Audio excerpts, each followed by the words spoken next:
আজকে আমি এক অদ্ভুত জিনিস দেখলাম, একটা গাছে দুটো কলার কাঁদি।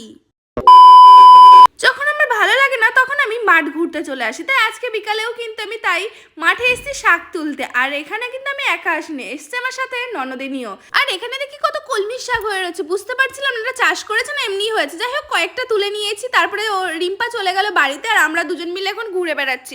একটু ভালো লাগছিল না, তো যাই হোক এখানে দেখি কত সুন্দর ডাটা হয়েছে গাছে, ঝুমঝুম করছে। আর একটা জিনিস খেয়ালই করি না, আমরা দুজনেই ইয়েলো কালার ড্রেস পরেছি। যাই হোক এখানে একটা অদ্ভুত জিনিস তোমাদেরকে দেখাই, একটা গাছে দুটো কলার কাঁদি, এটা কি ভাবা যায়? অদ্ভুত একটা ব্যাপার। আর এইসব কিছুই না, একটা কাঁদি এখানে রাখা হয়েছে আর এখানে দেখো কত সুন্দর তিল গাছে ফুল ফুটেছে। যাই হোক আমি হাঁটতে হাঁটতে এত ক্লান্ত হয়ে গেছি, ভাবলাম একটু বসে, তাই আমি আর তোমাদের দাদা ভাই দুজন মিলে একটা জায়গায় বসে পড়লাম আর ভাবলাম একটু বিকালবেলায় সুন্দর মুহূর্ত কাটাই, একটু রোম্যান্স করি, প্রেম করি। তো যাই হোক আমরা প্রেম করতে থাকি আর তোমরা আমার মিনি ব্লগ দেখার জন্য আমার চ্যানেলটা সাবস্ক্রাইব করতে থাকো। দেখা হচ্ছে নেক্সট ভিডিওতে, ততক্ষণ তোমরা সবাই ভালো থেকো, বাই।